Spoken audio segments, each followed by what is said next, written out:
میں ایک پاکستانی جاسوس بھارت میں اپنا مشن مکمل کرنے کے بعد نیپال پہنچ چکا ہوں اور نیپال میں پاکستانی مہاجروں کے بھیس میں چھپے ہوئے بھارتی جاسوسوں کو ڈھونڈ کر کیفر کردار تک پہنچا رہا ہوں۔ پوری کہانی سننے کے لیے ڈسکرپشن میں موجود پلے لسٹ کے لنک کو کلک کیجیے اور چینل کو سبسکرائب کرنا مت بھولیے۔ سبسکرپشن کے بٹن کو دبائیے اور بیل آئیکن کو کلک کیجیے تاکہ آپ کو ہماری تمام کہانیاں ملتی رہیں، اور ساتھ ساتھ اسے لائک، شیئر اور کامنٹ کر کے ہمیں بتائیے کہ آپ کو ہماری کہانی کیسی لگ رہی ہے۔ تو آئیے کہانی کی طرف چلتے ہیں۔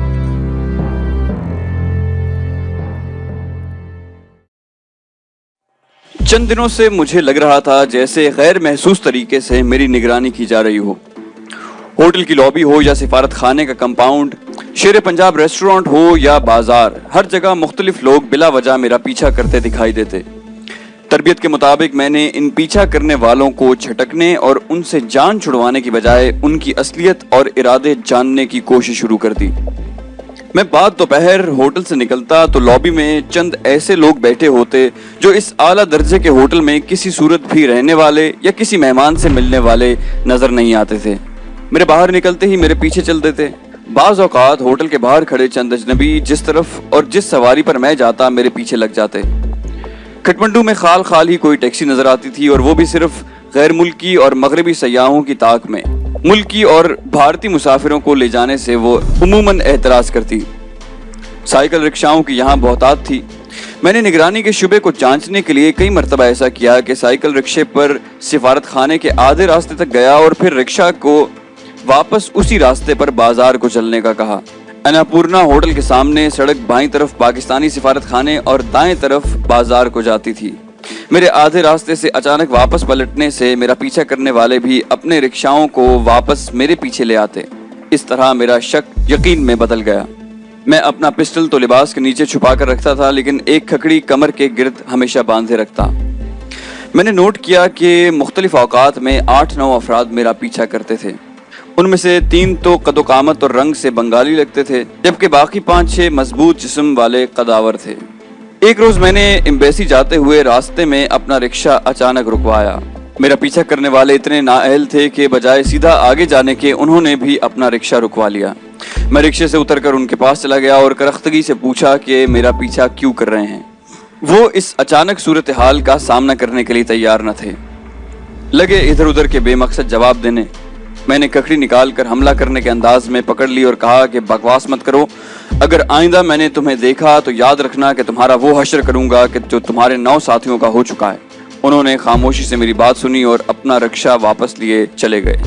یہ 2 تھے اور غیر بنگالی لگتے تھے۔ اس واقعے کے بعد میں نے ان کی صورت دوبارہ نہیں دیکھی۔ یقینی طور پر وہ بھارتی سفارت خانے کے نچلے درجے کے ملازم تھے جنہیں اصولی طور پر اس لیے دوبارہ نہ بھیجا گیا کہ میں ان کی اصلیت جان چکا تھا۔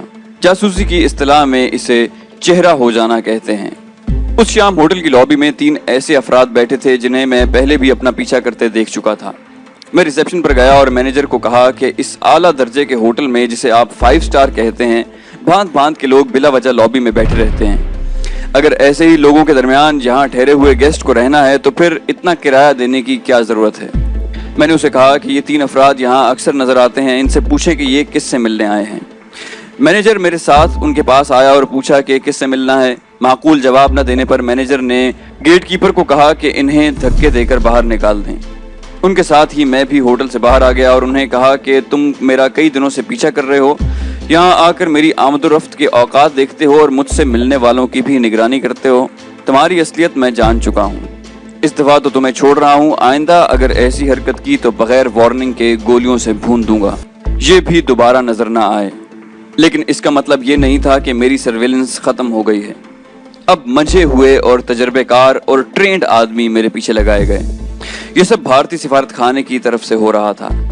بھارت کے مقابلے میں یہاں صورتحال بالکل مختلف تھی۔ وہاں میں اور میرے ساتھی چھپ کر وار کرتے تھے، لیکن یہاں 2 دشمن کھلے طور پر آمنے سامنے تھے۔ دونوں میں صرف ایک فرق تھا، بھارتی مقابلے پر سینکڑوں کو لا سکتے تھے اور ان کے وسائل بے پناہ تھے، دوسری طرف میں اکیلا تھا۔ میرے دنیاوی وسائل میرا اکلوتا پسٹل اور کھکڑی تھے، لیکن میں تنہا اللہ کی مدد اور صحیح مقصدیت کے سہارے ان کے دو بدو ہو گیا۔ اب بھارتی سفارت خانے نے ایک نئی چال چلی۔ میری نگرانی کی بجائے مجھے اپنے جال میں پھانسنے کے لیے ایک تجربے کار اور انتہائی چالاک بھارتی ایجنٹ کو میرے پیچھے لگایا۔ یہ ایجنٹ اپنی خفیہ سرگرمیوں کو کور دینے کے لیے کھٹمنڈو میں ایک کاروباری کی حیثیت سے رہتا تھا۔ اس کی مین روڈ پر 2 دکانیں تھیں، ایک دکان دیوی کے محل نما حویلی کے قریب اور دوسری اسی سڑک کے قریب مسلمان کشمیریوں کی شادیوں کی دکان سے ملحقہ تھی۔ دیوی کی حویلی کے قریب دکان جنرل مرچنٹ کی اور شالوں کی دکان سے ملحقہ کیمسٹ کی دکان تھی۔ اس کے متعلق مجھے ملنے والے مہاجروں نے بتایا تھا کہ یہ شخص مہاجروں کا بڑا ہمدرد ہے، بھارتی ہندو ہے لیکن بڑا دردمند اور انسان دوست ہے۔ جنرل مرچنٹ کی دکان پر صرف رجسٹریشن کارڈ کا نمبر لکھ کر مہاجروں کو مختلف برانڈ کے سگریٹ، چوئنگم اور دوسری اشیاء تھوک سے بھی کم قیمت پر بیچنے کو دیتا ہے۔ لکڑی کی ٹرے جس سے چمڑے کی بیلٹ گلے میں ڈالنے کے لیے بندھی ہوتی ہے مفت فراہم کرتا ہے۔ مہاجر ان میں سامان رکھ کر شہر کے مختلف علاقوں اور خصوصاً ان گھٹیا اور بہت کم کرائے والے گیسٹ ہاؤسز کے قریب یہ سامان بیچتے ہیں جہاں مغرب سے آنے والے ہپی ٹھہرتے ہیں۔ وہ صحیح ضرورت مند مہاجروں کی مالی امداد کرنے سے بھی دریغ نہیں کرتا۔ مہینے میں ایک آدھ بار بھارت جاتا ہے اور فروختگی کے لیے سامان لاتا ہے۔ جب سے اسے آپ کے مہاجروں میں نقد رقم، کمبل اور ادویات تقسیم کرنے کا علم ہوا ہے، وہ آپ کا پرستار بن گیا ہے۔ ہر وقت آپ کی تعریف کرتا ہے اور آپ سے ملنے کا بے حد شائق ہے، لیکن کہتا ہے کہ میں بھارتی ہندو ہوں، ممکن ہے وہ مجھ سے اچھا برتاؤ نہ کریں۔ حالانکہ میں تو اپنے ملک اور حکومت کی مشرقی پاکستان میں کی گئی ذلیل حرکت کی یہاں کفارہ ادا کرنے کی کوشش کر رہا ہوں۔ مہاجروں نے کچھ اس انداز سے اس کے قصیدے پڑھے کہ میں اس سے ملنے کو تیار ہو گیا اور انہی کے ذریعے ایک شام اسے اپنے ہوٹل میں مدعو کیا۔ وہ ٹھیک وقت پر آ گیا اور میں اسے کافی شاپ میں لے گیا۔ شکل و صورت اور لب و لہجے سے وہ بھارتی پنجاب کا لگتا تھا۔ اس نے بتایا کہ اس کا نام وجے کمار ہے اور وہ امبالے کا رہنے والا شرنارتھی یعنی مہاجر ہے۔ تقسیم ہند سے پہلے وہ گوجرانوالا میں محلہ گرو نانک پورہ میں رہتا تھا۔ وہیں سے اس نے میٹرک پاس کیا اور اپنے پتا کے کاروبار میں ہاتھ بٹانے لگا۔ والدین کی اکلوتی اولاد ہونے کے باعث ماں باپ کا بہت لاڈلا تھا۔ تقسیم ہند کے بعد وہ امبالہ آ گئے جہاں اس کے پتا کے کاروبار نے بہت ترقی کی۔ امبالے ہی میں اس کی شادی ہوئی اور 2 لڑکے پیدا ہوئے۔ اس کا گھرانہ نہایت آسودہ اور خوش و خرم زندگی بسر کر رہا تھا۔ گجرانوالا سے آتے ہوئے اس کے پتا کے دوستوں نے اس کی بہت مدد کی جو مسلمان تھے۔ سوائے مکان اور دکان کے ان کا تمام سامان انہی مسلمان دوستوں نے خرید لیا اور اسی سرمایے سے اس کے پتا نے امبالے میں کاروبار شروع کیا۔ آج سے 6 سال پیشتر تیرتھ یاترا سے واپسی پر اس کے گھر کے تمام افراد کار ایکسیڈنٹ میں ہلاک ہو گئے۔ وہ اس لیے بچ گیا کہ کاروبار کی دیکھ بھال کے لیے امبالے میں رہ گیا تھا۔ اتنے بڑے حادثے سے وہ اپنے ہوش و حواس کھو بیٹھا اور کئی ماہ کے علاج معالجے کے بعد اسے کچھ افاقہ ہوا۔ امبالہ اسے کاٹنے کو دوڑتا تھا۔ ایک دوست نے اسے کھٹمنڈو جانے کا مشورہ دیا تاکہ حادثے کی تلخ یادوں کو بھلا سکے۔ وہ کھٹمنڈو آیا تو یہیں کا ہو کر رہ گیا اور امبالے کا کاروبار بند کر کے یہاں 2 دکانیں کرائے پر لے کر روزی کمانا شروع کی۔ اس نے دوبارہ شادی نہیں کی، اکیلا رہتا اور ماضی کو بھلانے کی کوشش کرتا۔ مہاجر آئے تو ان کی قسمہ پرسی دیکھ کر اس کے اپنے زخم تازہ ہو گئے۔ اپنی محدود آمدنی سے چونکہ وہ تمام مہاجروں کی ضروریات پوری نہیں کر سکتا تھا، لہٰذا اس نے انہیں اسٹریٹ ہاکر بننے کی ترغیب دی۔ وہ تھوک ریٹ پر ادھار میں سامان انہیں دیتا جس سے وہ 25-30 روپے روزانہ کما لیتے۔ پھر اس نے کہا کہ آپ کے متعلق سنا ہے کہ بہت بڑی رقم سے آپ نے مہاجروں کی مدد کی ہے، تو آپ کا اندیکھا پجاری بن گیا اور آج آپ کے چرنوں میں بیٹھا ہوں۔ وجے نے اپنی داستان بڑے دکھ بھرے لہجے میں سنائی تھی۔ مہاجروں کے ساتھ اس کی بے لوث ہمدردی اور حسن سلوک بھی بڑا متاثر کر دینے والا تھا۔ اس نے مہاجروں کو ایک طرح سے روزگار پر لگا دیا تھا۔ بعد میں مہاجروں نے مجھے بتایا کہ گزشتہ 3 سالوں سے وہ ان کی بے لوث خدمت کر رہا ہے۔ مجھ سے گفتگو کرتے ہوئے اس کا لہجہ اور انداز ایسا بے ساختہ تھا جس پر بے اختیار یقین کرنے کو جی چاہا۔ میں نے اس کی بے حد تعریف کی، غرض یہ کہ جب وہ جانے لگا تو میں اسے ہوٹل سے باہر تک چھوڑنے آیا۔ اس کے کردار نے مجھ پر گہرا اثر کیا تھا۔ مذہب و ملت سے بالاتر ہو کر انسانیت کی خدمت کرنے والا وجے کمار واقعی قابل تحسین تھا۔ میں آئندہ 10-12 دنوں میں کئی بار اس کی دکانوں پر گیا اور اسے مہاجروں کو بیچنے کی اشیاء تقسیم کرتے دیکھا۔ وہ بھی کئی بار میرے بلانے پر میرے ہوٹل آیا اور ہم غیر محسوس طور پر ایک دوسرے کے کافی قریب ہو گئے۔ شام کا وقت کاٹنا میرے لیے کافی مشکل ہوتا تھا۔ محسن پر گو مجھے پورا اعتبار تھا، لیکن ذہنی طور پر وہ میرا دوست نہ بن سکا۔ وہ اپنے دیے گئے مشن کو نہایت خوش اسلوبی سے پورا کر رہا تھا۔